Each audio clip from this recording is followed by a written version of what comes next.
고린도 교회에 우상 숭배에 사용되었던 고기를 먹는 일들이 문제가 되어졌습니다.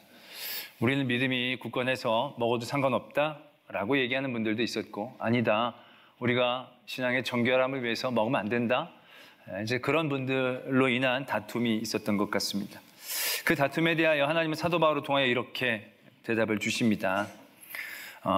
너의 지식으로 그 믿음이 약한 자가 멸망하나니 그는 그리스도께서 위하여 죽으신 형제라. 이같이 너희가 형제에게 죄를 지어 그 약한 양심을 상하게 하는 것이 곧 그리스도에게 죄를 짓는 것이니라. 그러므로 만일 음식이 내 형제를 실족하게 한다면 나는 영원히 고기를 먹지 아니하여 내 형제를 실족하지 않게 하리라 라는 답을 주십니다.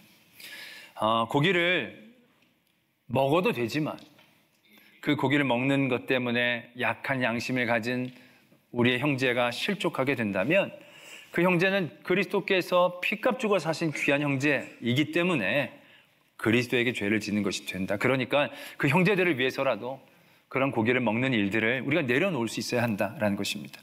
그런데 단순히 내려놓는 것 정도가 되는 게 아니라 영원히 고기를 먹지 않겠다라고 각오하고 다짐하게 되는 것을 오늘 우리가 보게 됩니다. 우리가 다른 사람을 사랑하고 다른 사람들의 신앙을 위해서 여러 가지로 우리가 절제하고 그들을 사랑하는 가운데서 우리가 여러 가지 것들을 좀 감수해야 하는 것 어느 정도는 이해가 됩니다. 또 그렇게 해야 하는 것이 마땅하다는 생각을 하게 되기도 합니다. 그런데 그 정도가 아니라 형제들이 보는 곳에서 먹지 않는 것 정도가 아니라 영원히 고기를 먹지 않겠다라고까지 결단하는 건 이게 좀 너무 심하지 않는가라는 생각들을 하게 됩니다. 늘 이렇게 말씀을 드릴 때 보면 나만 그렇게 심한 생각을 하는 것 같고 여러분들은 전혀 그런 걸 생각 안 한 나만 나쁜 놈 되는 표정으로 쳐다보시는데 저는 그런 생각들을 갖게 됩니다. 너무 과하게 이런 것이 아니냐. 이러면 나도 하나님 믿고 먹고 싶은 것도 먹고 가끔 고기도 먹고 힘도 내야 되는데 형제들을 위해서 안 보는 데서도 뭐 영원히 안 먹겠다는 거 이건 너무 심한 각오고 결단이 되지 않겠는가라는 것이죠. 나도 좀 살아야 되지 않나라는 생각들을 하게 된다는 것입니다. 그러고 보니까 하나님을 믿는다는 것 자체가 굉장히 내 자신을 찾거나 위하기 쉽지 않은 구조를 갖고 있다는 것을 깨닫게 되지요. 왜냐하면 성도로서 지켜야 될 계명이 크게 두 가지가 있다고 하는데 그 두 가지 계명이 뭡니까? 첫 번째는 하나님을 사랑하는 겁니다. 두 번째는 이웃을 사랑하는 겁니다.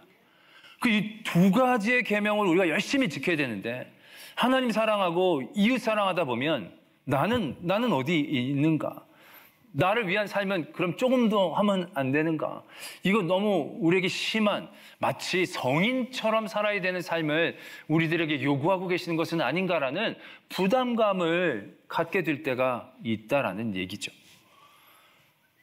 또 저만 그렇게 생각하는 것처럼 너무 이게 믿으면 좋다고 했는데 계명을 듣고 보니까 나는 내 자신을 다 불태우고 나는 없이 진짜 다 하나님의 교회만을 헌신하고 그리고 그 이웃을 위해서 애쓰고 힘쓰는 그런 일들에게만 우리가 애쓰고 힘써야 되느냐. 그러다 보면 우리들의 많은 섬김 가운데 많이 좌절하고 절망하고 또한 낙심하는 그런 경우들을 보게 되죠. 열심히 교회를 하고 열심히 이웃을 살았는데 어느 순간 그럼 내 자신은 뭔가? 나는 뭔가? 나는 그럼 다른 사람들을 위해서 아무 존재가 없이 이렇게 그냥 있다가 흘러가고 사라지는 그림자 같은 존재인가? 그런 고민들 드는 경우들이 적지 않게 되어집니다. 내가 열심히 하나님을 위해 하나님을 사랑한다고 했는데 사람들이 나를 알아주지도 않고 난 열심히 위해서 교회에서 보이지도 않는 곳에서 봉사한다고 했는데 진짜 아무런 존재감도 나를 여기지 않게 될 때 그 낙심과 절망들을 얘기하는 경우들을 적지 않게 듣게 된다는 것이죠. 그러면 진짜 나는 어디에 있는가? 라는 것이죠. 결론적으로 하나님은 우리에게 하나님을 사랑하고 이웃을 사랑하라고 당부하시면서 우리에게 무거운 짐을 짊어지고 주시는 것이 아니다라는 것을 분명히 아셔야 한다는 것입니다. 우리가 하나님을 사랑하고 이웃을 사랑한다고 하면서 그러한 마음을 갖게 된다라고 한다면 우리는 하나님을 건강하게 사랑하지 못하고 있다라는 것을 인정해야 한다는 것입니다. 결론적으로 하나님이 우리에게 하나님을 사랑하라고 얘기하시는 것은 이 세상의 어떠한 것들을 사랑한 것보다 우리를 가치 있게 만들어주는 것이 하나님을 사랑하는 것이기 때문에 그렇습니다. 그 이 세상의 어떤 것들을 사랑하는 것보다 가장 즐거운 일들이 하나님을 사랑하는 그 일이기 때문에 하나님은 우리에게 하나님을 사랑하라고 계명으로 말씀해 주신 것이지, 하나님이 사랑이 갈급해서 우리를 만드시고 그 사랑을 얻어서 하나님이 사시기 위해서 그런 말씀을 하신 게 아니다라는 것을 우리는 분명히 알아야 한다는 것입니다. 그것에 대한 설명이 오늘 우리가 읽은 말씀 가운데 적혀져 있습니다. 하나님을 사랑한다는 것 절대로 우리에게 불리하고 우리만 희생하고 우리만 헌신하고 우리만 애쓰고 내가 하나님의 종처럼 살아야 되는 것을 의미하는 것이 아니다라는 것을 오늘 로마서의 말씀은 분명하게 적고 계신다는 거죠. 28절에 이렇게 말씀이 적혀져 있습니다. 우리가 알거니와 하나님을 사랑하는 자, 곧 하나님을 사랑하는 자가 곧 무엇을 의미하느냐 하면 그의 뜻대로 부르심을 입은 자들에게는, 하나님을 사랑하는 자는 하나님만 자기가 그냥 무턱대고 사랑하는 그런 구조를 갖고 있는 게 아니다라는 겁니다. 하나님을 사랑한다는 그 자체가 내 가치를 새롭게 깨닫게 주게 되는데, 그 가치가 뭐냐? 하나님이 뜻대로 부르신 그 부르심을 입은 자라는 것입니다. 정말 이 땅에 많은 사람들이 있는데 그 천지를 창조하신 하나님이 나를 기억해 주신다라는 그 가치가 내가 하나님을 사랑할 때 우리에게 주어진다라는 것입니다. 그 기억해야 될 게 많고 알아야 될 게 많아야 되는 상황들 가운데서 하나님이 나를 택하시고 부르시고 또한 품으셨다라는 것에 대한 증거, 그 가치가 내가 하나님을 사랑할 때 주어진다는 것을 오늘 말씀은 이야기하고 계시죠. 또한 그 다음에 뭐라고 적고 계십니까? 그 뜻대로 부르심을 입은 자들에게는 모든 것이 합력하여 선을 이루는 그러한 삶의 자리에 서게 된다는 것을 말씀하고 계십니다. 하나님을 사랑한다는 건 그냥 나만 죽어라고 하나님 앞에 희생하고 헌신하고 갖다 바치는 그런 구조를 만드는 게 아니라는 것이죠. 하나님을 사랑한다는 것은 이 세상을 살아가면서 여러 가지 일들이 있죠. 좋은 일도 있고 기쁜 일도 있고 나에게 이득이 되는 일들도 있고, 그러나 힘들고 어렵고 고통스러운 많은 일들도 나의 삶의 자리에 있습니다. 그런데 하나님을 사랑하는 자들은 그 모든 것, 좋은 일들뿐만이 아니라 힘들고 어려운 모든 일들이 협력하여 나를 좋게 만드는 그러한 도구로 인식되게 되어진다는 것, 사용되어지게 된다는 것을 우리가 누린다는 것을 의미하고 있다는 것입니다. 세상 사람들은 좋은 일만 자에게 선한 것으로 여겨지죠. 나쁜 일은 자에게 절대로 선이라고 이해할 수가 없습니다. 자에게 좋게 대하는 사람들만 선이지 자기를 괴롭히고 힘들게 하는 그 사람은 이 세상에서 인생에서 없어져야만 되는 악이라고 생각할 뿐입니다. 저 사람 빨리 없어져야 되는데 이 일 빨리 지나가야 될 텐데, 그렇게 그 일들 가운데 눌려 살 수밖에 없다는 거죠. 그러나 하나님을 사랑하는 사람은 다르다는 겁니다. 하나님을 사랑하는 사람들은 그 모든 것들이 결국 나를 힘들게 하는 그 사람도 하나님께서 나를 연단하셔서 정금처럼 사용하시기 위한 하나님의 도구로 보여지게 되는 거죠. 힘들고 어려운 일들도 바람이 세게 분다고 다 나쁜 게 아니라 바람이 세게 불어는 그 연고로 내 배가 더 빨리 나가게 되어지는 그 하나님의 선을 이루시는 통로로 여겨질 수 있다는 것을 오늘 말씀은 이야기하고 계신다는 거죠. 또 29절에는 어떻게 적고 계십니까? 하나님이 미리 아신 자들을 또한 그 아들의 형상을 본받게 하기 위하여 미리 정하셨으니 이는 그로 많은 형제 중에서 맏아들이 되게 하려 하심이다, 이렇게 적고 있습니다. 이게 무슨 말씀입니까? 미리 아신 자들을 그의 아들의 형상을 본받게 하기 위해서 정하셨는데, 그래서 그 아들이신 예수 그리스도가 모든 형제 중에 맏아들이 되게 하신다는 겁니다. 예수 그리스도가 맏아들이 되는 게 중요한 게 아니고요. 예수 그리스도가 맏아들이 된다는 것이 무엇을 의미하는 것입니까? 그 다음에 둘째, 셋째, 넷째, 다섯째, 여섯째가 있다는 얘기죠. 그 둘째, 셋째, 넷째, 다섯째, 여섯째가 누구를 의미하는 것이냐? 바로 하나님을 사랑하는 그 사람들이 되어진다는 것입니다. 여러분, 세상에 어떤 것을 사랑한다라고 했을 때 그 사랑 때문에 여러분들의 신분이 바뀌어지는 그런 것들이 있습니까? 내가 세상에서 어떤 것들을 사랑한다는 것 때문에 내 신분과 가치들이 상승되어지는 일들이 무엇이 있는지 모르겠습니다. 내가 어떤 연예인을 좋아해요? 연예인의 팬이 돼요. 그럼 연예인이 가족이 되는 겁니까, 우리가? 연예인을 사랑하는 사람이라고 내 가치가 막 올라가는 것입니까? 그건 아니거든요. 내가 세상에서 좋아하는 그 어떤 것이 나의 가치를 바꿔줄 수 있는 건 아닙니다. 어떻게 보면 우리가 어떤 것을 좋아한다라고 했을 때 우리는 그 좋아하는 것에 끌려가게 되는 수동적인 입장이 될 수밖에 없는 것이고, 종이 될 수밖에 없는 것이고, 하인이 될 수밖에 없는 것이고, 우리가 술 좋아하고 담배 좋아한다는 분들이 술하고 담배를 좋아한다고 할 때 그 술하고 담배하고 친구가 되는 겁니까? 아니죠. 종이 되는 겁니다. 세상에 그 어떤 것도 내가 사랑하고 좋아하는 것들은 내 신분이 상승되어지는 것을 만들어내지 않습니다. 내 신분이 오히려 깎여지고 내려가게 만드는 것이죠. 이 세상에 어떤 종교가 그 신을 믿을 때 그 신자들을 자기의 자녀로 삼는 구조를 갖고 있는 것이 무엇이 있습니까? 제가 아는 것으로는 잘 알 수가 없습니다. 그런 것이 없습니다. 그러나 하나님을 사랑한다는 것은 하나님의 종이 되는 것을 의미하는 게 아닙니다. 하나님의 팬이 되어지는 것을 의미하는 게 아닙니다. 하나님의 자녀가 되어지는 가치를 갖고 있다는 것을 의미하고 있다라는 얘기죠. 그 다음에 말씀이 또 어떻게 진행이 됩니까? 또 미리 정하신 그들을 또한 부르신 그들을 또한 의롭다 하시고, 의롭다 하신 그들을 또한 영화롭게 하신다라는 것입니다. 이게 하나님을 사랑한다는 것이 우리에게 주어지는 놀라운 특권이자 가치이다라는 것을 가르쳐주고 계신다라는 것입니다. 하나님을 믿는 많은 사람들을 한번 우리가 되돌아볼 필요가 있습니다. 아브라함이 하나님이 부르시기 전에 어떠한 사람이었겠습니까? 그냥 사람이에요. 아무런 존재감도 없고 그냥 한 지방의 어떤 사람의 자녀일 뿐이에요. 아무런 존재도 가치도 없이 그냥 사라져갈 점에 불과한 그러한 존재였다는 얘기죠. 근데 그가 하나님을 사랑하게 됩니다. 그가 하나님을 사랑합니다. 그가 하나님을 사랑하게 될 때 그의 가치가 얼마나 바뀌었는지 우리는 너무 잘 알지 않느냐는 거죠. 그가 하나님을 사랑한다고 했을 때 그가 하나님을 찾아가서 사랑한 겁니까? 그가 하나님을 깨닫고 사랑한 겁니까? 그게 아니죠. 하나님이 그를 찾아가 주셨죠. 하나님이 그를 부르셨다는 것입니다. 그랬기 때문에 아브라함이 하나님을 사랑할 수가 있게 되어지는 것이죠. 그 하나님을 사랑하게 되어졌을 때 아브라함은 그의 삶을 어떻게 인식합니까? 그에게 자녀가 없다는 것은 그의 세상적 가치를 굉장히 떨어뜨리는 상황이죠. 왜냐하면 자녀가 없다는 것은 그에게 후사가 없는 것이고 그냥 이런 삶의 역사에서 그냥 사라져버릴 존재가 되는 것을 뜻하는 것이겠죠.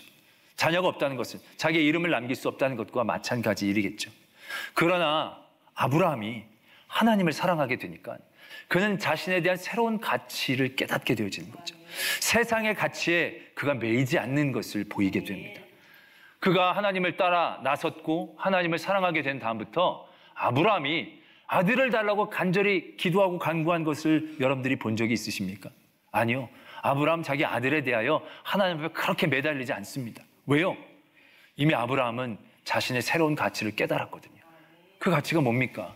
자식이 없는 이제 곧 사라질 아브라함이라는 사람이 아니었고 하나님이 기억해 주시고 하나님이 택하여 주신 그 가치, 그 세상의 어떠한 것과도 바꿀 수 없고 세상의 어떠한 것들로 나에게 줄 수 없는 그 놀라운 가치를 그가 이미 가지고 있었기 때문에 아브라함은 자기 자신을 충분히 사랑할 이유가 그 안에 이미 갖추고 있었다라는 것을 우리는 보게 되어집니다. 그때 아브라함이 아들에 매이지 않습니다. 이것저것에 매이지 않습니다. 온전히 하나님이 자기에게 주신 가치로 자기를 사랑하고 하나님을 더욱더 사랑할 수 있는 그러한 모습을 보였음을 우리는 기억할 수 있습니다. 요셉 또한 어떻습니까? 요셉이 그가 아들로 살다가 종이 되고 죄인이 되어졌죠. 그의 삶이 얼마나 좌절하고 절망할 수밖에 없는 삶의 자리에 그가 던져졌습니까? 그런데 그는 그런 모든 삶의 자리에서도요, 자기의 가치를 떨어뜨리지 않았습니다. 에이, 나 같은 것이, 나는 정말 재수가 너무너무 없는, 에이, 하나님 잘 믿어봐야 아무것도 내게 준 것도 없고 알아준 사람도 없고 내가 이게 뭔가, 절대로 그러지 않습니다. 요셉은 모든 삶의 자리에서 변하지 않는 자기의 가치를 그는 붙들고 있었다는 거죠. 그 변하지 않는 가치가 뭡니까? 자기가 종이었지만, 죄인이었지만 자기 자신을 미워하지 않고 자기 자신을 끝까지 사랑할 수 있는 그 가치와 이유가 어디에 있었냐라는 것이죠. 딱 한 가지밖에 없었습니다.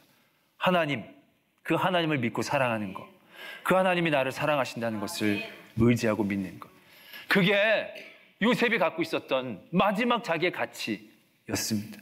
그러나 그 사랑이, 그 가치가 얼마나 위대하고 놀라운 힘을 발휘했는가, 우린 너무나도 잘 알 수 있지 않느냐라는 것이죠. 하나님을 사랑한다는 것은 이러한 의미를 갖고 있는 것입니다. 그런데 여러분들 어떻습니까? 요즘 하나님을 믿고 하나님을 사랑한다라고 하는데 여러분들은 여러분들을 얼마나 사랑하십니까?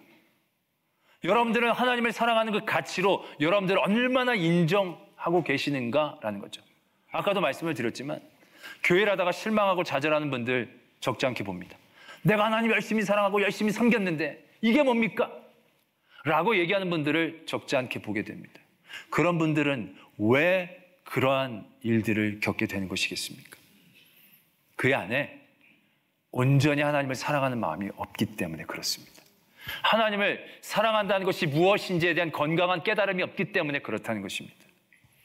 예수님이 계셨을 때에 유다인들, 바리새인들이 정말 하나님 잘 섬겼거든요. 정말 잘 믿었거든요. 그런데 그들이 예수님을 미워합니다. 베데스다 연못가에서 수십 년 동안 고생한 병자를 예수님이 고칩니다. 수십 년 동안 매어있던 그가 나음을 얻었을 때 많은 동족이면 당연히 기뻐하거나 격려하거나 칭찬해 줘야 되지 않습니까? 그런데 비난합니다. 왜? 안식일에 왜 이런 일을 하냐는 거예요. 안식일. 그러고 나서 그들이 예수 그리스도를 죽일 생각을 하죠. 그들에 대하여 예수님께서 요한복음 5장에 그렇게 얘기하십니다. 하나님을 사랑하는 것이 그 속에 없도다. 하나님을 사랑하는 것이 그 속에 없도다. 그들이 예수 그리스도를 알아보지 못하고 예수 그리스도를 죽이려고 하는 그 근본적인 이유는 하나님을 사랑하는 것이 그 속에 없다는 것입니다. 이게 무슨 얘기입니까? 하나님 그렇게 열심히 제사 드리고 율법 지켰던 그들이었는데 그들이 율법을 열심히 지키고 제사를 열심히 드리는 것이 하나님을 사랑하는 일들 가운데서 시작되어졌지만 그들은 자기 스스로의 가치를 하나님을 사랑하는 것에 두지 않고 율법을 지키는 것에 두기 시작했다는 것입니다. 제사를 열심히 드리는 것에 두기 시작했다는 것입니다. 사람들이 참 의롭다라고 얘기하는 그 소리에 자기의 가치의 중심을 두기 시작했다는 것이죠. 그들의 하나님이 사랑하는 마음은 그 하나님이 사랑하는 그 자기의 가치들은 내려놓고 자기들이 지켜내는 율법과 여러 가지 일들로 인한 사람들의 칭찬이 자기의 가치가 된 겁니다. 그러다가 예수님이 그 율법을 흔들으니까 어떻게 되겠습니까? 자신의 가치가 떨어지는 일들을 그들이 가만히 보고 있겠습니까? 자신들이 무시가 되어지는 것 같은 상황들을 그들이 받아들일 수 있겠습니까? 그들이 정말로 하나님을 사랑하는 마음 가운데에서 예수 그리스도의 사역을 바라보았다면 정말로 하나님의 아들이실 수도 있겠다라는 생각 정도는 만들어낼 수 있었겠죠. 근데 그들 안에는 이미 하나님이 사랑해 주신 그 가치를 상실해버린 겁니다. 그리고 그들이 지킨 율법, 사람들이 얘기하는 칭찬에만 그들이 마음을 두고 있는 겁니다.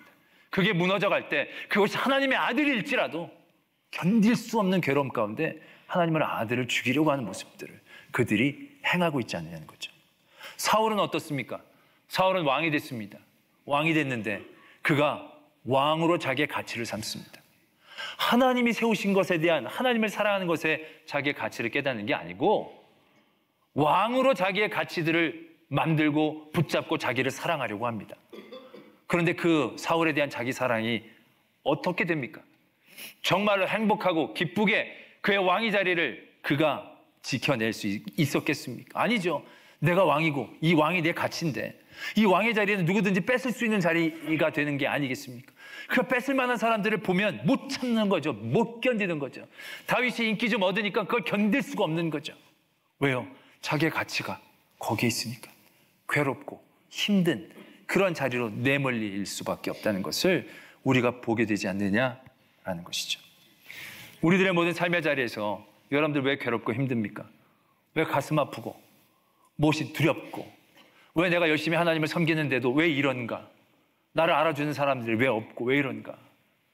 하나님을 사랑하는 그 마음이 우리 안에 건강하게 자리 잡지 못하기 때문에 그렇다는 것입니다. 다른 사람들의 얘기, 다른 사람들의 평가, 다른 사람들의 가치는 중요하지 않습니다. 그러나 우리는 세상에 무너지는 곳에 내 가치를 두고 내 자랑을 삼고 내 사랑의 이유를 삼게 되어진다는 것이죠. 그게 얼마나 위험한 일이냐는 것이죠. 여러분들은 여러분들을 무엇으로 사랑하십니까? 여러분들을 사랑하는 여러분들의 사랑의 이유는 뭡니까? 여러분들을 사랑하지 않는다면 무엇 때문에 여러분들을 사랑하지 않는 것입니까? 어떤 사람들은 자기 외모를 사랑하는 분들이 있을 것입니다. 거울을 바라보면서 아, 참 예쁘다. 그러면서 늘 뿌듯한 마음 갖고 계신 분들도 있을 것입니다. 어떤 분들은 건강으로 자랑 삼는 분들이 있을 거예요. 나는 팔굽혀펴 100개 막 3분 안에 막 해. 뭐 이래서 막 그걸 자랑 삼는 분들도 계실 겁니다. 그래서 그것이 얼마나 위험한 자기 사랑의 근거가 되는 겁니까? 유명한 그런 얘기가 있지 않습니까? 자기 얼굴 믿고 살다가 불행하게 산 사람 얘기. 거울아 거울아, 이 세상에서 누가 제일 이쁘냐? 무술 일이 아닙니다, 여러분. 그분도 나름 이쁜 분이에요. 그런데 이쁜 거 하나 믿고 그게 자랑으로 삼다 보니까 그게 만족을 줍니까? 아니요. 거울아 거울아, 누가 세상에서 제일 이쁘냐? 여왕님도 이쁘지만 but 한 명 더 있다고. 못 견디죠. 못 살죠. 이것만 해도 꽤 살만하지 않겠습니까? 근데 그걸 못 참아내는 거죠. 우리가 세상에서 나를 사랑하고 있는 모든 세상의 이유들이 얼마나 여러분들을 위험하게 하는 이유가 되는지를 깨달아야 됩니다. 여러분들이 사랑하고 여러분들이 자랑스러워하는 세상적인 이유들이 얼마나 여러분들을 괴롭히고 여러분들을 근심에 빠뜨리게 할 것인지를 아셔야 합니다. 여러분들의 자녀가 여러분들에게 자랑거리입니까? 그럼 그 자녀가 여러분들을 제일 말하지 않겠습니다. 여러분들의 물질이 여러분들의 가장 자랑거리입니까? 그럼 물질이 여러분들을 제일 부끄럽게 할 것입니다. 여러분들의 건강이 여러분들의 가장 자랑거리입니까? 여러분들을 사랑하는 이유입니까? 스스로를 사랑하는 이유입니까? 그것이 여러분들을 가장 불행하게 만드는 이유가 될 수도 있습니다. 그러나 하나님은 이 세상의 그러한 많은 유혹과 잘못된 사랑 가운데서 나를 가장 가치 있게 만들고 나를 가장 사랑할 수 있는 그 길을 우리에게 가르쳐주고 계신다는 것입니다. 그게 뭡니까? 하나님을 사랑하는 것입니다. 하나님을 사랑할 때 내 가치가 바뀌는 것입니다. 내 사랑할 이유가 다른 것이 아니라 바로 거기에 있다는 것입니다. 내가 종이 될지언정, 죄인이 될지언정 하나님을 사랑할 내가 되어질 때 나는 그 어떤 사람도 나를 손가락질할 수 없는 사람임을 내가 신뢰하고 사랑할 수 있게 되어지는 것이죠. 내가 외모가 뛰어나지 못하고 세상적인 여러 가지 자랑거리가 없다 할지라도 내가 하나님을 사랑하는 것만큼 이 세상 사람한테 자랑할 것이 없다는 생각들, 그것이 얼마나 귀하고 놀라운 은혜인가를 우리가 깨달아야 된다는 것입니다. 예수 그리스도를 믿었던 많은 사람들, 세상적으로 뛰어난 사람들은 거의 없었습니다. 12명의 사도들 중에 세상적인 조건들로 자기를 자랑할 만한 사람은 한 명도 없었습니다. 처음에 예수님을 믿고 교회를 섬겼던 모든 이들, 뛰어나고 세상적인 지도적인 위치를 갖고 있었던 사람들 기록이 없습니다. 그러나 그들이 어떻게 삽니까? 그 누구보다도 자기를 사랑합니다. 그 누구보다도 자기 자신을 높이 생각합니다. 왜? 예수 그리스도가 피값 주고 사신 나이기 때문에, 하나님의 아들을 죽이시기까지 사랑하시는 나이기 때문에 그것만으로도 나는 너무 사랑받아야 될 존재라는 것을 그들은 분명히 깨닫고 있었다는 것이죠. 때문에 세상에 자기보다 높고 잘 살고 강한 사람들에게 복음을 전할 수 있게 되어지는 것입니다. 이웃을 사랑하는 거, 억지로 짜내서 사랑하는 거 그거 못합니다. 몇 번 못합니다. 하다가 안 알아주면 금방 좌절하고 말 것입니다. 이웃을 사랑하는 사랑은 내가 하나님을 사랑하는 사랑 가운데 건강하게 세워졌을 때, 그리고 나를 사랑하는 사랑으로 내가 아름답게 세워졌을 때, 넉넉한 사랑으로 우리가 이웃을 품을 수 있는 것입니다. 사도 바울이 내가 또 죄 지으면 안 되니까 영원히 고기를 안 먹겠습니다, 막 짜내듯이 이웃을 생각하면서 고기를 안 먹겠다고 결단한 그런 종류가 아닙니다. 내가 받은 은혜가 너무 많으니까, 그들이 너무 소중하니까 고기 정도는 안 먹어도 돼. 내가 받은 은혜가 너무 많으니까 이것 정도는 안 해도 돼. 이거 좀 안 해서 다른 사람들에게 하나님의 사랑이 전해진다면 내가 좋아하는 그 무엇이 있다 할지라도 그건 내가 받은 은혜에 비하면 아무것도 아니니까, 내가 사랑받아야 될 그 이유에 비하면 이건 아무것도 아니니까 이것 정도는 버릴 수가 있어, 이것 정도는 해낼 수 있어 라는 그런 넉넉한 사랑으로 이웃을 품을 수 있게 된다는 것을 의미하는 것이죠. 세상의 이유로 여러분들을 사랑하는 위험한 일들 가운데 서지 마시고 하나님을 사랑하는 그 사랑으로 여러분들이 그 누구보다도 아름답고 소중하고 가치 있는 사람임을 깨닫고 그 사랑을 통하여 하나님의 일들을 도전할 수 있는 그런 성도가 되어지기를 소망합니다.